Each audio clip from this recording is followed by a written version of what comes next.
All right, so we got a test tomorrow. Woo-hoo. How we feeling about that? What's that mean? Some things I feel good about. Anything in particular? The logs and exponential. Is it just memorizing the rule that it's iffy, or? I guess. Yeah. So hypothetically, if you had, ignore all this. If you have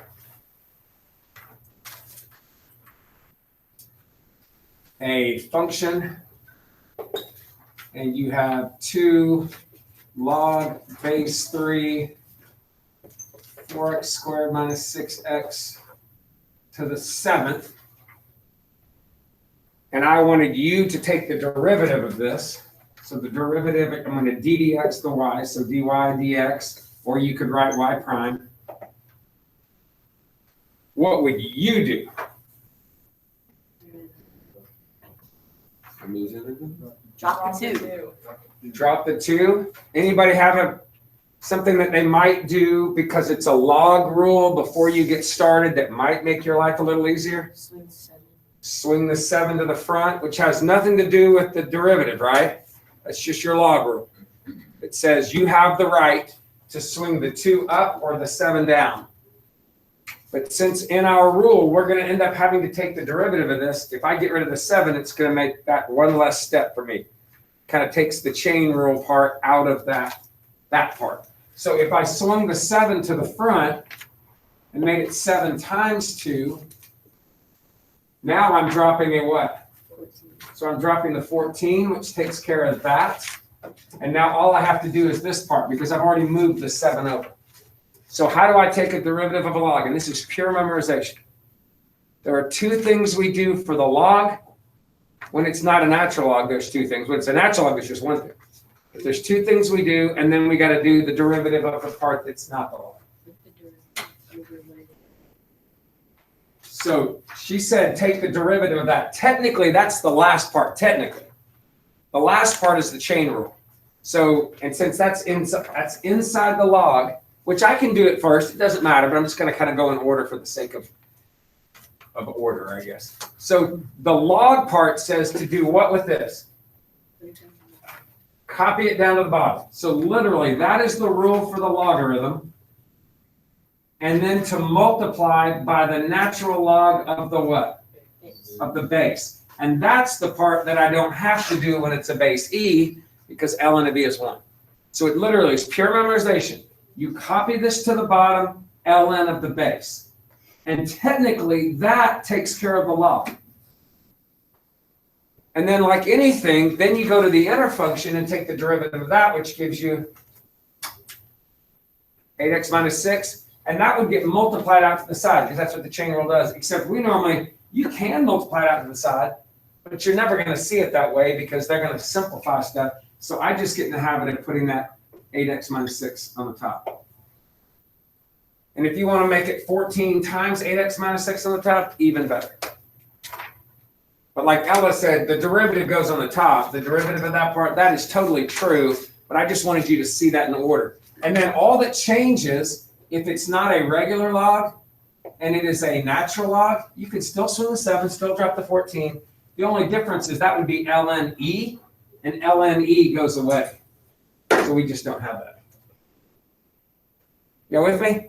But it's just a rule you got to memorize that really makes absolutely no sense as to why that would be the derivative until you look at that proof that I never did because it's really ugly, the proof of it using the limit of the f of x plus h minus f of x over h of a log function. And it's this ugly, long, drawn-out thing to prove why it works.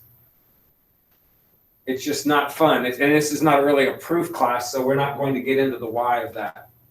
And then the other one would be an exponential function. So, for example, here is a dirty-looking exponential function. Please don't make this mistake and swing that 6 out to the front. There is no rule with exponential functions that says you can do that. That is strictly a log rule that says you can do that. There's no rule on exponential functions that says you can do that. So what is our rule? If I'm going to y prime, take the derivative, or dy dx, doesn't matter how you want to write it, same thing. What do you do on an exponential function? Do what? Drop this. So literally, whether it's base 3, base e, whatever, I am going to copy this down. So 7 times 3 to the 5x squared minus 3x to the 6th. And what do I do when it's not base e? Instead of dividing by ln of 5 or whatever, what do? I multiply by ln of the 3. And that takes care of the 7 I just dropped down as a constant. That takes care of the base of the exponent. That's the exponent rule. Copy it down, ln of the 3. Then the chain rule says go back and take the derivative of this part. And what's the derivative of that? 6 blah to the 5th takes care of the 6th part of the function. And then finally, 10x minus 3. And that would take care of that part. But if it was base e, what do I get to skip? That would just, you would copy it down, but I skipped this part, don't I? Because this would have been an ln of e, which is 1, so I don't have to bother with it. So there are 2 rules. I got to be honest with you, it's going to be on this test. One of like with a log base 2, one with like a base 5. You're going to have one of each. That's it. So look for them. They're going to be there. If you forget, most people, they do most of it right. The one thing they tend to omit is like if this is log base 3, they forget the ln 3. If this is like base 6, they forget the ln 6. If you do that, you'll get slashed. They're like 3-point problems, so you'll lose 1.5 points on each. But you're going to have one of those. After that, and after this test, I'll probably, and Homer's probably, if me or he is teaching you or someone else, you will probably have them taught one time. And then after that, AP doesn't test anything other than ln and e. So they'll mention it to you. They'll probably test you on it just to see if you know that. And then after that, they're going to keep remediating and keep talking about what AP does. But they'll mention that just in case you have to take it Cal 1, Cal 2 in college. You'll see it there. They're not super happy about ln and e's like AP is. This is AP just lives right here.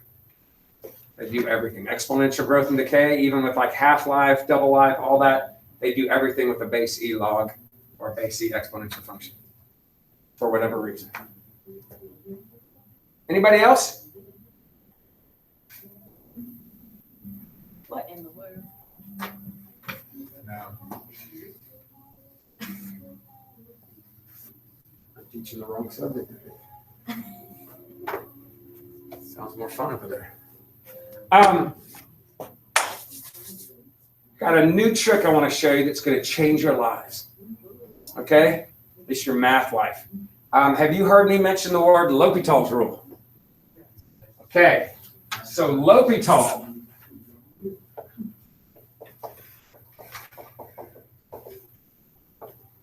L'Hopital, rumor has it, was working with Euler. If you take physics, you might have heard of Euler, E-U-L-E-R. Euler was a brilliant guy and was mentoring L'Hopital, and they were kind of doing some kind of collaboration. And L'Hopital was kind of this unknown guy and kind of wanted to get on the map, the math map. So he bought the rights to this thing that he was working on with L'Hopital and named it L'Hopital's rule. And L'Hopital's rule is a way to help you guys do limits, okay? If you remember, there were tons of limits that you did where when you started the limit and you started the process, you got 0 over 0. Remember those? And tons of them you had to factor and then go back and redo it. You might have had all those trig rules. There was even that one where I just said, trust me, it's a rule. You just got to know it. Well, from here on out, if you ever get 0 over 0 on a limit, if you know your rules, great. If you're super equipped at factoring, awesome. You can always keep doing that. But another option for you will be to apply L'Hopital's rule that he essentially bought from Euler. And L'Hopital's rule says, when you're taking a limit of some function as x approaches something, if you get 0 over 0, or for AB calculus, infinity over infinity. For BC calculus, there's a whole bunch of other things that you would possibly do, but since not everybody's taken BC, I'm just going to stick to these two. If they call these things indeterminate forms, all right? There's situations you're like, well, if it's both going to 0, what do I do? If they're both going to infinity, what do I do? Well, when you look at these, sometimes some good objective thought will help you. You actually had a limit problem. You might not even have seen it on your test that you just took for the state. And I don't know if you remember, they gave you some weird function, and then they said find f of like 218,652. Do you remember that? It was f of some really weird big random number. And you're like, what am I supposed to do with that? And the idea of it was, what is happening as I go to infinity on this? Okay, and your problem, if you put the infinity in there, like a really huge number, you got a massive number over a massive number. Infinity over infinity. Right, so that was a situation where you could have actually done L'Hopital's rule, and if you had done it enough, you could have gotten into a point where it made sense. Okay, so this is what L'Hopital's rule says. It's really simple. If you get a situation like this on the limit, then all you have to do is take the derivative, just d dx the numerator, and then d dx the denominator. Do that, and then just redo the limit. So basically, you're just going to redo the limit after you've taken the derivative of the top and the bottom. Don't confuse that. I'm going to show you some of these today. Don't confuse that with L'Hopital's rule. L'Hopital's rule doesn't say take the derivative of the top, take the derivative of the bottom, does it? L'Hopital's rule on a fraction says low d high minus high d low over low squared. I'm sorry, the derivative rule says low d high minus high d low over low squared. L'Hopital says if that happens, and only if you get one of these indeterminate forms, just take the derivative of the top, take the derivative of the bottom, redo the limit, see what happens. And you can keep doing that as long as you get one of these two. And the hope is if you keep doing it enough, and usually after 1 or 2 times you're there, you'll actually get an answer that does have meaning to you, that's not an indeterminate form, and then you can make a judgment about the limit. Okay? So let me show you some examples of how this is helpful. And it's really helpful. Okay, so you might remember the very first day we did limits. I'm going to jump down to something like this, number 2. Do you remember we were doing that limit definition over here? We were doing that limit definition of what is the limit, and we had f of x plus h minus f of x over h. You remember those? And I was asking you to look at the function, and or the limit, I was saying, can you tell what the function was? Do you remember this stuff? We were literally doing this.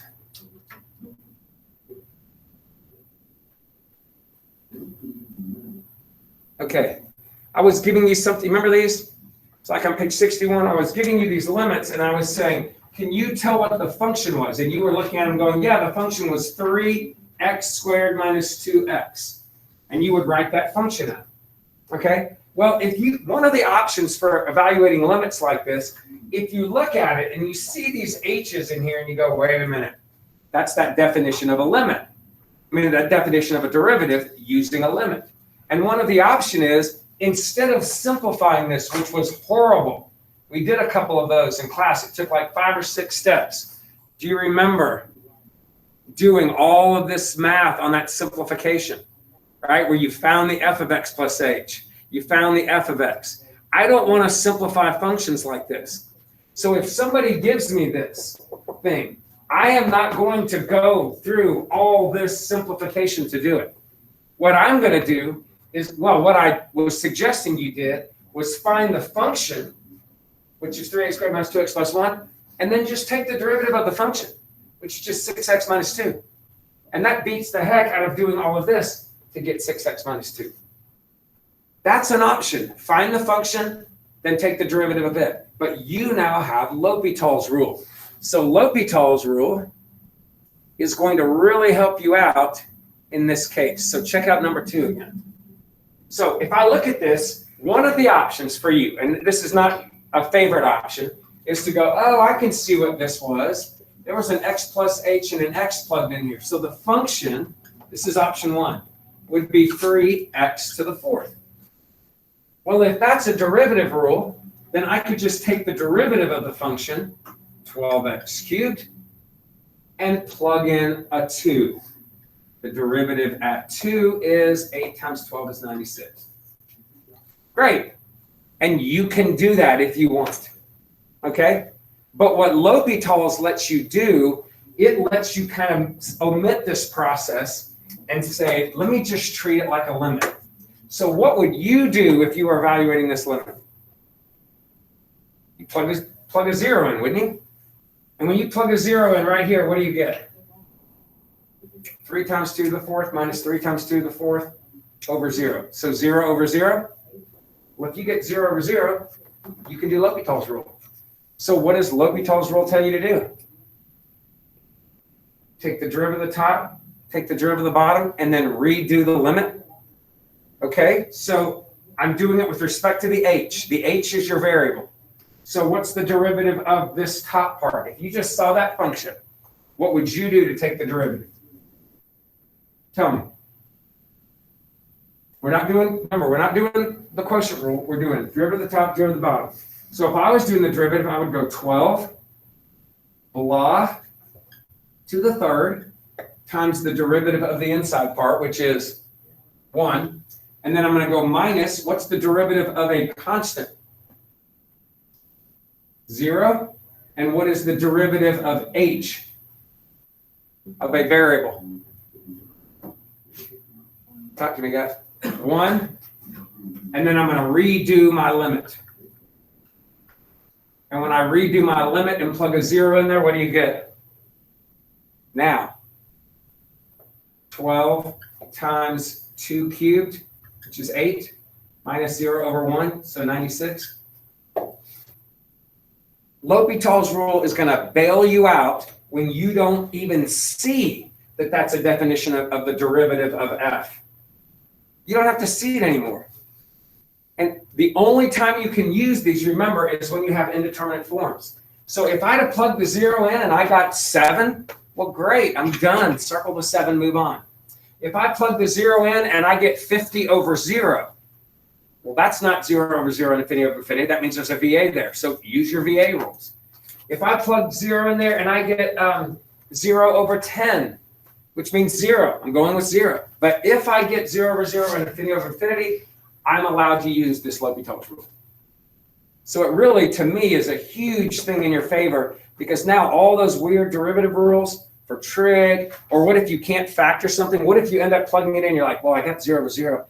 I can factor that, but I forgot to know how to, I don't know how to factor difference of cubes. I forgot that SOAP rule or whatever. Well, it bails you out, because now you don't need to know how to factor it. You can just apply L'Hopital's rule. Look at number 3.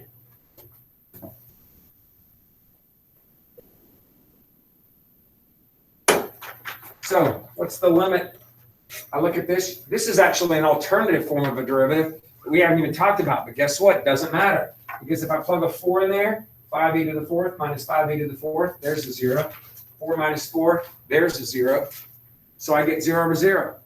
Well, what would you have done in this case?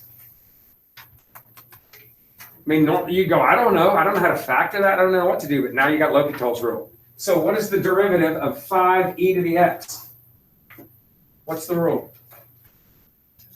Copy it down. Do you even need a natural log in there? Nope. And then take the derivative of the x, which is 1. So that doesn't do anything. What's the derivative of 5e to the 4th? Why is it 0? Because e is a number, so that's a constant. And then what's the derivative of x? 1. And what's the derivative of 4? You've taken the derivative of the top and the bottom, redo the limit. And remember, you're not just trying to get an answer. If you're taking the AP test and I apply L'Hopital's rule, you need to rewrite that limit there to show the reader that you knew what you were doing. Your goal is not just an answer, it's a process. So you show that, and then you just redo it. Now what happens when you plug the 4 in? 5e to the 4th. Awesome. What you just have to be careful about, and this is a big mistake a lot of people make, when you're doing a limit, if you decide to use L'Hopital's rule, sometimes you have more than one variable in there. And that's tricky to people. So the variable that acts like a variable is whatever that is. Everybody with me on that? So like, for instance, what if this had been my problem? X plus h, x, and the 2 wasn't there. Well, h is my variable. So what is x going to act like to you? A what? A number. It's acting like a constant. So that's a discipline. That's hard to remember here. Okay, which is why sometimes I like to do this route. But if you did, think about it. If that's my variable right here, that's the variable, I'm going to go 12 blah to the 3rd, and then the derivative of the inside part, well, the derivative of a constant is 0, and the derivative of h is 1. When I look over here, I'm not going to write negative 12x cubed, because I have to think about x like it's a constant, 0. Derivative of h is the variable. Now over here, x is the variable, so it wasn't really confusing, but it's the one that has h's that tends to give the AP kids the most trouble, because they think, well, x is my variable. Not in this problem, it's not. H is the one that's changing. X is what would later have something, like in this case, substituted in for it. So in this case, you would just end up, plug that 0 in for h, you would end up with just 12. When you plug a 0 in the second time, x cubed. And you would just say, well, I don't know what that x cubed is, so I would just stop there. I don't know what the x is. What about number 4?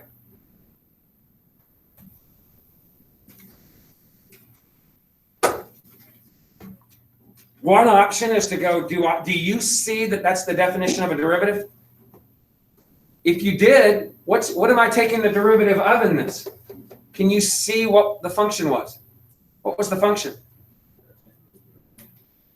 X cubed.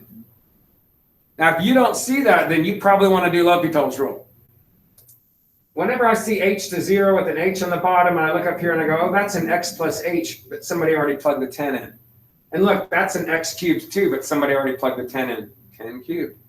But a lot of people don't see it. But if you did, you could say, oh, the derivative there was x cubed.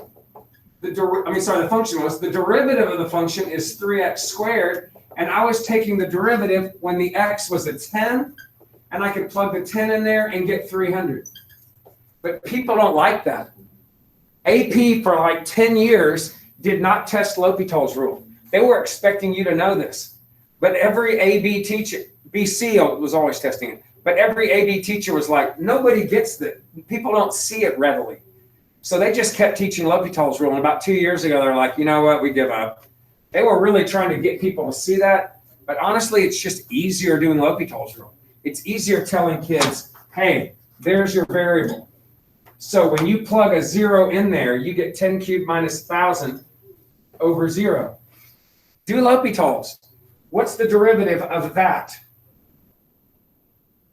3 blah squared. What's the derivative of the inside part? 1. What's the derivative of 1,000? 0. What's the derivative of h? 1. Redo your limit. And this time when I plug a 0 in, 3 times 10 plus nothing squared. And I'm right where I was before with my 300. L'Hopital's rule is a really big savior for you guys. What about this? Plug in an 8, what happens? 0 over 0, L'Hopital's rule. Now, you can actually factor that. May not look like it, but that's a difference of 2 cubes.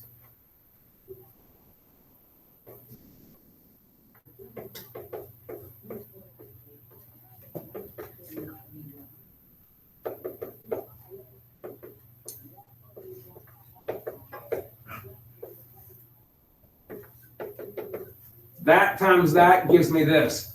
I doubt you're going to notice that. You know what I mean? And then you can cancel them and redo your limit. You could do that. I don't want to do that because I have L'Hopital's rule. And when I plug that 8 in and I get 0 over 0, I'm just going to do the derivative again. So how would you take the derivative of the top and the bottom here? Make it an x to the 1/3 is a great idea. So what is the derivative of the top part? 1/3 x to the negative 2/3. What's the derivative of the negative 2? Anderson will tell you. Derivative of negative 2 is 0. Absolutely. He was dreaming about it, right? And what's the derivative of x minus 8? 1. Because you're on time today, man. I could have gotten that extra 10 minutes of sleep. I've just been dreaming about derivatives. I can't get them out of my head. That's right.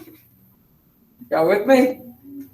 Now, you might look at this at first glance and go, well, that looks terrible to take the derivative. But hold on, it's not as bad as you think, and you're going to see a lot of that, so get used to it. When I plug the 8 back in, the 1 isn't doing anything. Subtracting 0 is not doing anything. So all I really have is this. So systematically, what's the best first thing for you to think about here? The negative, the 2, or the 3? I say the 3. So take that 3, that's the cube root part, cube root that 8. So literally just cube root the 8 and leave the negative 2 there for a second. So what happens when you cube root the 8? You get 2. All right, so now you have 2 to the negative 2. What does 2 to the negative 2 tell you to do? Square it in, put it on the bottom. So that's going to make it 2. 2 squared is 4. The negative throws the 4 on the bottom with the 1/3, and you get 1 over 3 times the 4 is 1/12. Y'all with me on L'Hopital's rule? I mean, that's it, but it's a huge help. So now think about how this is going to help you. If I go back now and ask you,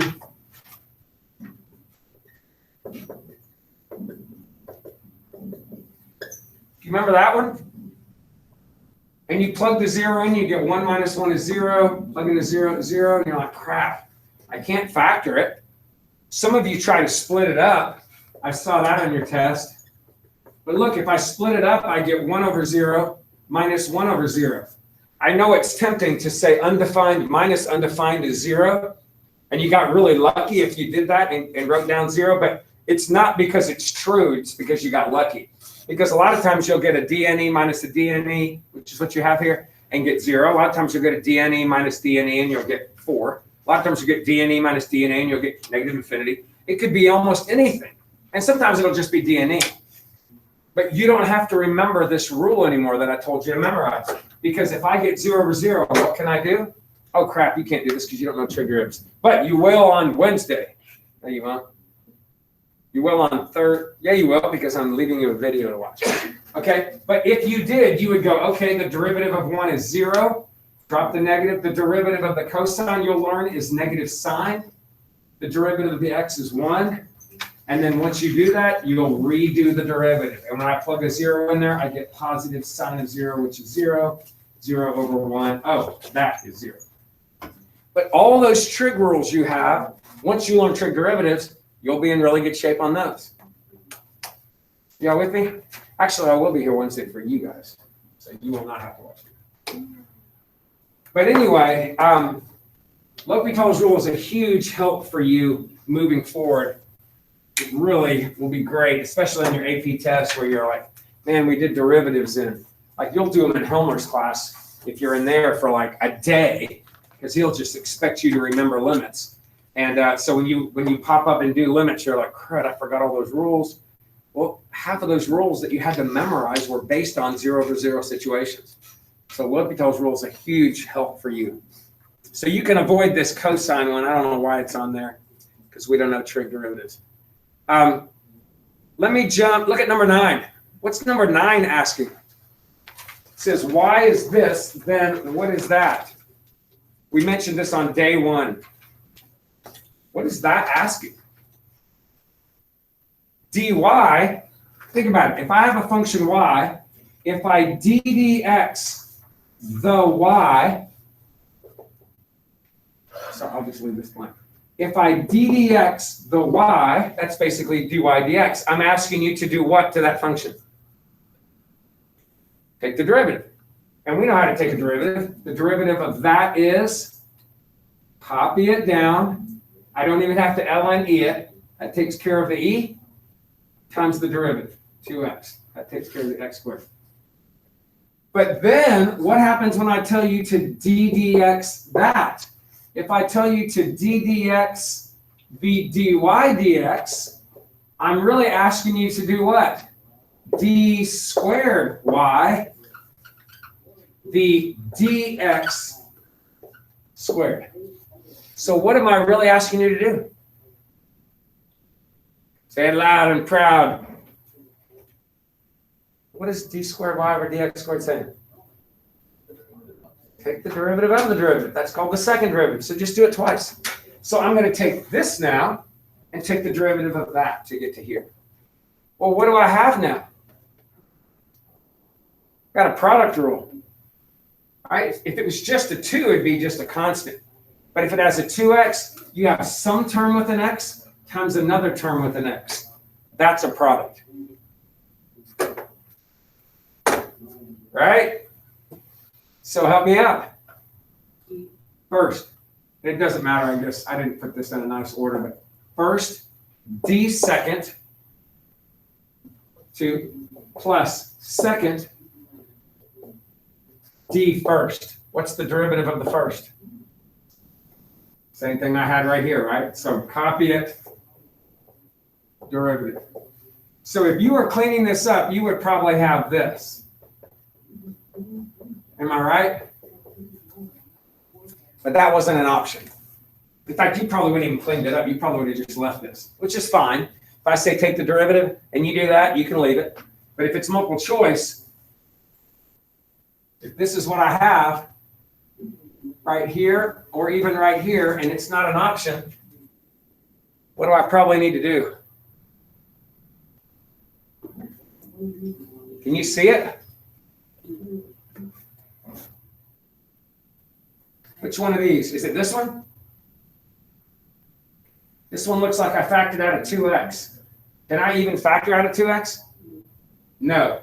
This one, not seeing it.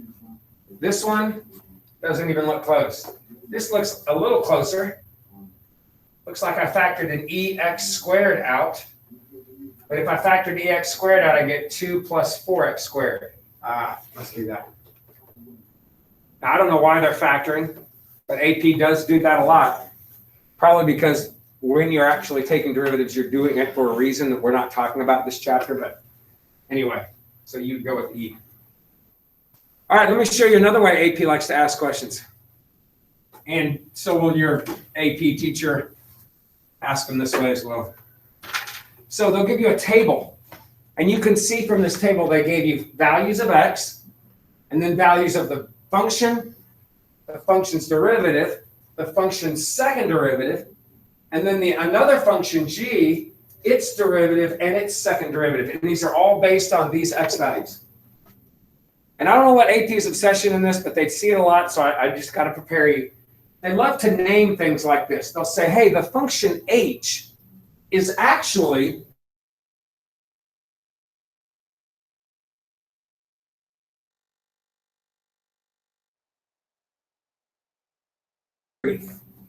so for me to take the derivative of h and find out what that is, I really got to take the derivative of this thing. So help me out. So the derivative of h, what is the derivative of that? What would you do? I know it looks a little odd, but stick to your rules. Anybody got an idea? What do you think? Leaning Tower of Anderson? I really like the song. Yeah. bigger. Well, you know that f of x is 5. Stones in the morning. Do what? Well, f of x is 5, so could you square it? F of 3 is 5. But don't think 3 yet, because I want to find the derivative function, then do it.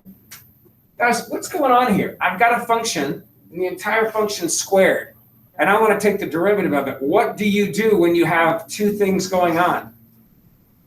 You start with the power, you start with the outer function. So I'm going to start with the 2, and I'm going to go 2 blah to the first, and that takes care of the 2. Right? It's just a chain rule. Now I've got to what? Take the derivative of the f, which I don't even know what f is, so I'm just going to write f prime of x, and that takes care of the f. Technically, I now have to take the derivative of x, but what's the derivative of x? 1, so I don't have to write anything else. So that's my derivative of h. Well, if that's my derivative of h, now what is the derivative at 3? Well, what'd you learn with functions when somebody says find f of 3? Plug a 3 in. So you are now doing this.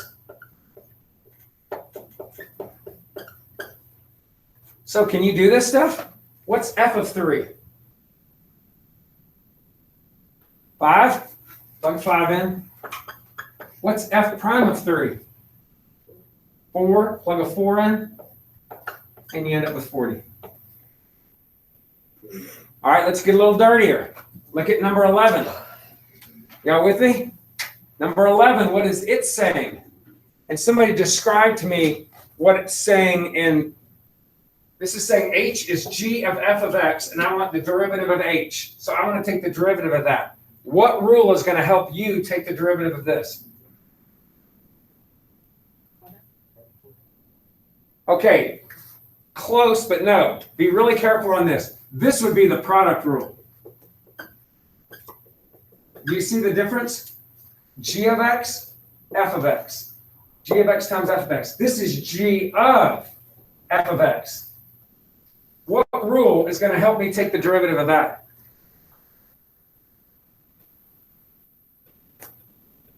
It's not the product rule.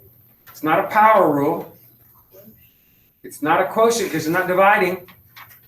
Power, product, quotient. It's the chain rule. The chain rule, guys, is whenever you have a function inside of a function.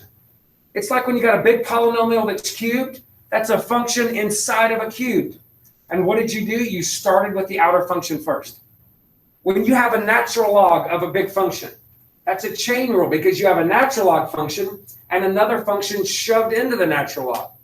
But you always start with the outer one first. That's why we did the log part, then the chain. That's why we do the power first, then the chain. So on this, I'm going to start with the g, that's the outer function, and then I'm going to go to the inner. So for the derivative of h of x, what's the outer function?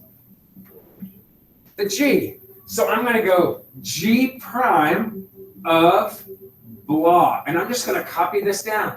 It's kind of like when I do a power and I go 7 blah 6. You did the derivative of the outer function and you didn't do anything with the inside part. You just left it there.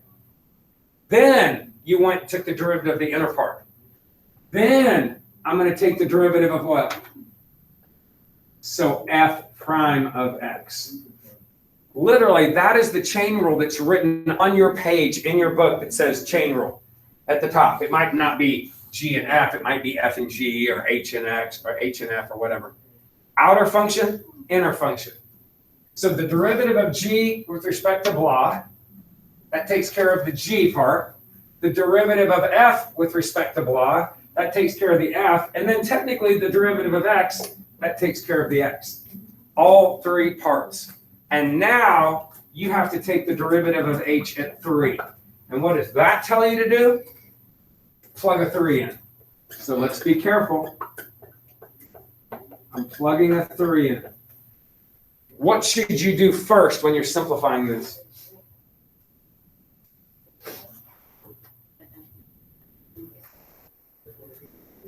The what? That? Excellent. You're going to the inner thing. You always go to PEMDAS, go to the inner thing. What's f of 3? 5. So you're going to replace that right there with the 5. I can bring this down as well if I want. Now what are you going to do? The g prime of the 5 is -4, and the f prime of the 3 is +4.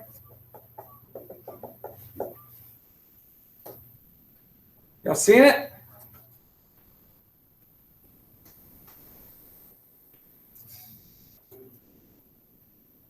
What else? We've talked about this already, but what did we say were places where a function wouldn't be differentiable? What do we say? Corners, cusps, something where it went vertical, or any place where the graph was not continuous, had a break in the graph. Why is it so bad about a corner? Why can't a derivative exist there? The graph exists there. Because the slope from both sides was different? Well, now I got a piecewise function. So I've got two different parts of this function that are coming together at x equals 1. So if the function on the left and the function on the right are coming together at x equals 1, and I said, find a and b, find these constants so that this will be differentiable. So think about it. I got to make this function differentiable. Now, I know parabolas are differentiable. They're polynomials. They're all continuous. They don't have funny breaks and cusps. Polynomials don't do that. This is also a polynomial. So I know they're coming in nice and smoothly with no sudden changes. You've never seen a parabola go like this and then change and suddenly do this. So I'm not worried about anything other than what happens when these two things come together. What if they come together and they're not actually together? What would that mean about this? It wouldn't be continuous. So if it's going to be differentiable, first of all, they have to be continuous, right? So how do you check continuity? How can I make this be continuous? Okay. The limit and then the value. The limit has to exist, the value has to exist. So basically, if it's continuous, when I plug a 1 in, the left and the right side have to be what? Equal. Let's do that. Plug a 1 in, and I get 2 times 1 to the 4th plus a has to be equal to b times 1 squared minus 5. That has to be true if it's continuous. We'll solve for a and b.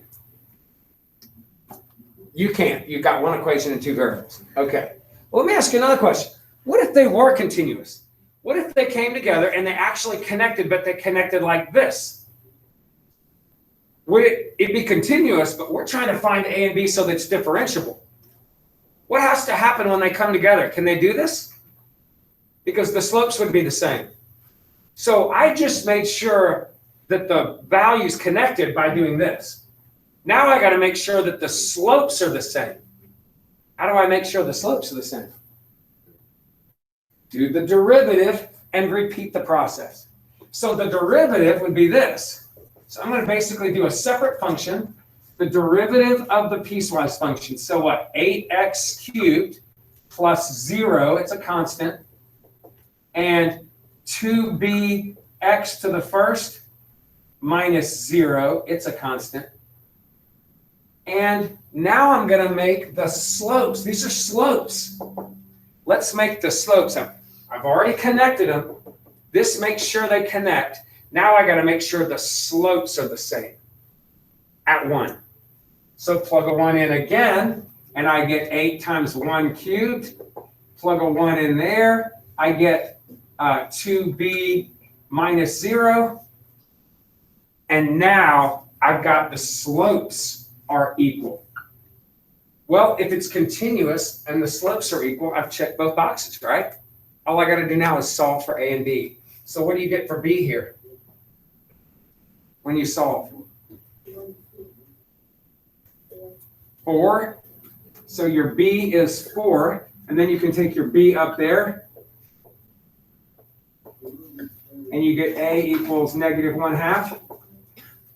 So when b is 4 and a is -1/2, unless I made a careless error there, you found the a and the b that makes these not only connect, but also the slopes. Yeah. You gotta subtract the Oh gosh. Yeah, thanks.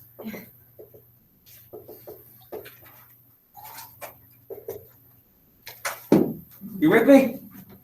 All right, guys, see what you can do on these. I got a couple of other little bitty things. Check the key. Get ready for your test tomorrow. I got rid of a couple problems.